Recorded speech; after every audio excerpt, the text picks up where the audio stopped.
وَلْتَكُنْ مِنْكُمْ أُمَّةٌ يَدْعُونَ إِلَى الْخَيْرِ وَيَأْمُرُونَ بِالْمَعْرُوفِ وَيَنْهَوْنَ عَنِ الْمُنْكَرِ. Ada yang bilang seperti ini, pengurus itu memang banyak yang tidak adil. Saya hanya bertanya pada Anda, kalau diadili, kalau memang adil, antum diuntungkan apa? Apa? Kalau ketidakadilan khalifah zaman dulu jelas akan terasa kemadaratannya terhadap masyarakat.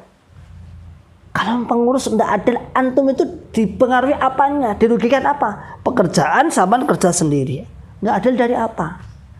Kalau saya balik lagi, kalau Anda diadili, misalnya misalnya diberikan hukum yang adil, lalu diuntungkan di apa?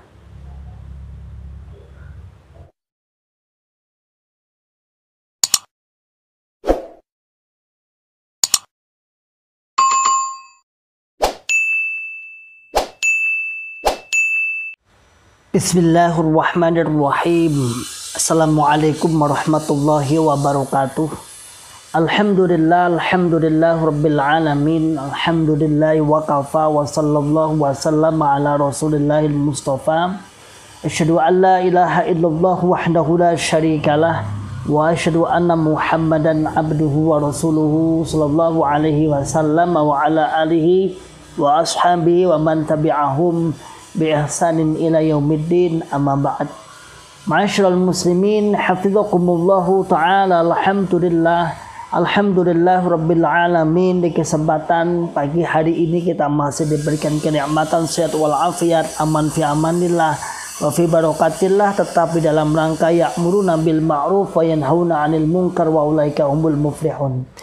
Ma'asyiral muslimin hafizakumullahu taala, 2 hari ini kita mendengarkan beberapa doktrin-doktrin yang diucapkan baik dari Bapak Imam sendiri. Artinya 2 hari ini yang saya upload tentang masalah doktrin beliau, yaitu tentang Mekah sudah tidak murni lagi, dan kemudian dibantah oleh Ustadz Khalil Bustami dalam kajiannya.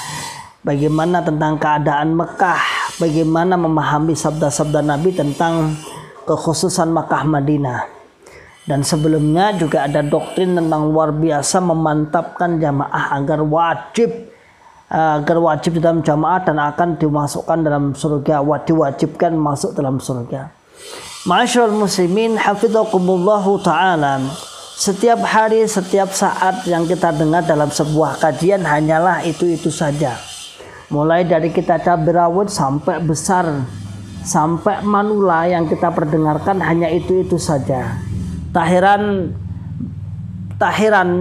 subhat tersebut masuk dalam tubuh kita, masuk dalam hati kita dan otak kita, menjadi subhat yang mendarah mendaging, balung sumsum dalam bahasa Jawa. Luar biasa sekali tentang subhat keimaman, subhat asabiyah atau subhat kultus terhadap kepemimpinan. Bagaimana tidak, sampai jamaah secara mayoritas jamaah, hampir mayoritas jamaah, alhamdulillah, semua jamaah meyakini hal tersebut. Walaupun pada akhir-akhir ini, 2 tahun terakhir ini, banyak alhamdulillah yang akhirnya mau berpikir sehat, berpikir waras dan berpikir selamat, lalu dia membuka-buka informasi selain di golongan jukam ini, dan akhirnya terbukalah hidayah dan Allah memberikan hidayah orang tersebut. Ma'asyiral muslimin hafizakumullahu ta'ala, syubhat yang dijelas-jelaskan, yang digembor-gemborkan, yang dinasihatkan, yang diceramahkan itu ternyata sangat ampuh sekali, sampai masuk dari semua lini tingkat pendidikan seseorang, baik tingkatan SD atau SDTT sampai tingkatan profesor mungkin ya, memang kenyataannya ada. Begitu luar biasa keilmuan dunia atau nalaritas dunia seseorang dalam berpikir kritis. Ketika dihadapkan sebuah doktrin, dia berhenti di situ. Yang kedua, bicara agama sudah nggak oleh tanya, nggak boleh tanya, nggak boleh kritis, pokoknya diterima, sami'na wa ata'na mastata'na, katanya seperti itu.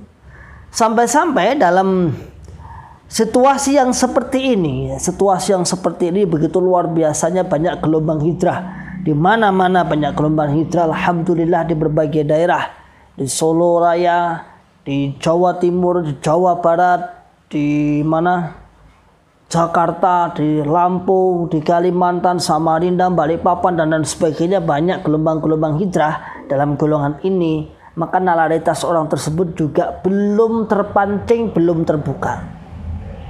Bahkan belum lama ini ada kawan yang berkomunikasi dengan sesama kawannya, saya ditunjukkan WA-nya itu.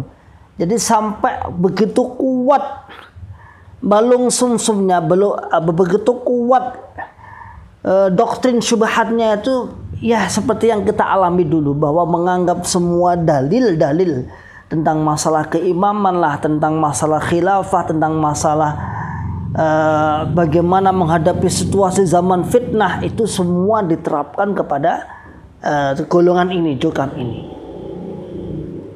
Ada seperti ini. Golongannya benar, golongannya tetap murni, cuman itu adalah personal, seperti hanya zaman fitnah. Mantap. Ada beberapa kawan seperti itu, baik secara online maupun offline, bicara dengan saya. Sampai saya pancing, katanya. Saya pancing, Mas. Gimana dengan keadaan seperti ini, jamaah-jamaah banyak yang keluar, kemudian kelakuan-kelakuan atau perilaku-perilaku orang pusat yang tidak memberikan contoh. Apa jawabannya? Kita disuruh sabar, isbiru, karena dalilnya seperti itu. Zaman fitnah katanya zaman fitnah. Ma'asyiral muslimin, hafizakumullahu ta'ala. Kita memang seperti itu dulu. Kita selalu menganggap bahwa dalil-dalil tentang keimaman, dalil-dalil tentang masalah kekhususan ketaatan terhadap imam, tidak boleh kita bantah, tidak boleh selama malam yu'mar bimaksiatin falasam awala to'ah. Fa'in umira bimaksiatin falasam awala to'ah. Selama tidak diperintahkan maksiat, ketika diperintahkan maksiat maka falasam awala to'ah, maka tidak ada mendengarkan, tidak ada ketaatan. Itu dulu yang kita pahami saat itu. Jadi semua dalil-dalil tentang khilafah atau khalifah itu semua dipakai dalam sebuah aliran jukam ini, sehingga orang yang tersangkut syubhat begitu luar biasanya. Bahkan tidak jarang dulu terjadi, kita pun sempat berpikir seperti itu, bahwasanya ketika orang keluar dari jukam itu akan mengalami keputusasaan karena kuatnya doktrin.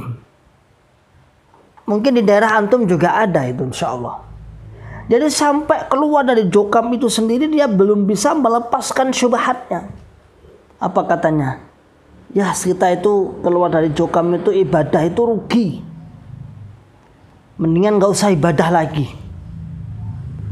Ibadah kita rugi nanti. Kita rugi. Mendingan gak usah ibadah lagi. Itu karena memang begitu luar biasanya tancapan syubhat di hati masing-masing jamaah saat itu. Dan kita pun mengalami seperti itu. Hampir mengalami seperti itu. Bukan hampir, kita pun pernah meyakini hal tersebut. Situasi yang ada di dalam, situasi tentang keberadaan jamaah, tentang misalnya banyaknya hal-hal yang perlu dipertanyakan tentang muamalah, misalnya bab masalah infak, bab masalah joget-joget, bab masalah dan lain sebagainya. Bagi orang-orang yang masih tersangkut dalam syubhat, tetap dia akan kekeh. Itu pribadi orang. Itu pribadi orang. Agamanya tetap benar, jamaahnya tetap benar. Itu pribadi orang. Lalu dia membawa alur cerita jamaah seperti alur cerita para khalifah. Lalu siapa khalifah? Kalau kita lihat dalam sejarah, siapa khalifah? Khalifah jelas diketahui, ma'ruf, diketahui kepemimpinannya, kewilayahannya, penjagaannya, hududnya dan lain sebagainya jelas diketahui. Lalu antum apa? Yang diketahui apa? Ada lagi katanya, kita harus sabar karena bapak-bapak itu, karena dalam jamaah tetap kita lihat ada yang tidak adil dan lain sebagainya. Intinya orang ini masih tersangkut syubhat keimaman. Dan itu sebenarnya dalam golongan juga banyak orang seperti itu, kritis seperti itu banyak. Cuman masih tersangkut syubhat keimaman. tersangkut syubhat masalah imamiyah, bahwasanya imam itu wajib, ini yang berakibat akhirnya ya ada takfir selain imam ini maka tidak sah, kan seperti itu. Itu insya Allah di masing-masing daerah antum itu ada, dan saya menjumpai beberapa kali. Bahkan kemarin itu belum lama ini saya ingin mengajak ketemuan, ya itu tidak berani. Jadi masih kuat membawa syubhat imamiyahnya. Iya Ustadz, saya tahu jamaah itu salah dari sisi ini, sisi, tapi bagaimanapun itu ada zaman fitnah, kita harus bersabar. Mantap. Inilah saudaraku semua, doktrin yang dibangun mulai kita waktu sampai kecil, dari kecil sampai kita mungkin sampai kita manula, dan isinya hanya itu saja, yang akhirnya membuat orang kritis dalam beragama, dia kritis dalam bermuamalah tentang perilaku golongan ini. Dia tidak berani, dia hanya sabar dan sabar, karena menempatkan imamiyahnya juga seperti khalifah, menempatkan keadaannya jokam seperti zaman-zaman fitan yang ada di kitab fitan maupun kitab-kitab yang lain misalnya. Seakan-akan seperti itu. Ada yang bilang seperti ini, pengurus itu memang banyak yang tidak adil. Saya hanya bertanya pada Anda, kalau diadili, kalau memang adil, antum diuntungkan apa? Apa? Kalau ketidakadilan khalifah zaman dulu jelas akan terasa kemadaratannya terhadap masyarakat. Kalau pengurus tidak adil, antum itu dipengaruhi apanya? Dirugikan apa? Pekerjaan sama kerja sendiri. Nggak adil dari apa? Kalau saya balik lagi, kalau Anda diadili, misalnya misalnya diberikan hukum yang adil, lalu diuntungkan di apa? Inilah semata-mata hanya ini karena tersangkut syubhat, maka sampai keluar pun kadang-kadang ada yang masih tersangkut syubhat. Bagi saudaraku semua, segeralah Anda mencari ilmu, segeralah Anda banyak mengaji, segeralah Anda belajar banyak kitab-kitab tauhid agar Anda tahu bahwasannya hidup kita tidak tergantung kepada perseorangan, hidup kita tidak tergantung kepada sebuah golongan, tapi hidup kita masing-masing, dan kita beramal sesuai tuntunan Nabi dan niatkan ikhlas lillahi ta'ala sehingga menyelamatkan kita dari neraka Allah dan memasukkan kita dalam rahmatnya Allah. Salam akal sehat, salam akal selamat, dan salam akal waras. Wa akhiru da'wana alhamdulillahi rabbil alamin. Assalamu alaikum warahmatullahi wabarakatuh. Waltakum minkum ummatun yad'una ilal khairi wa ya'muruna bil ma'rufi wa yanhauna 'anil munkar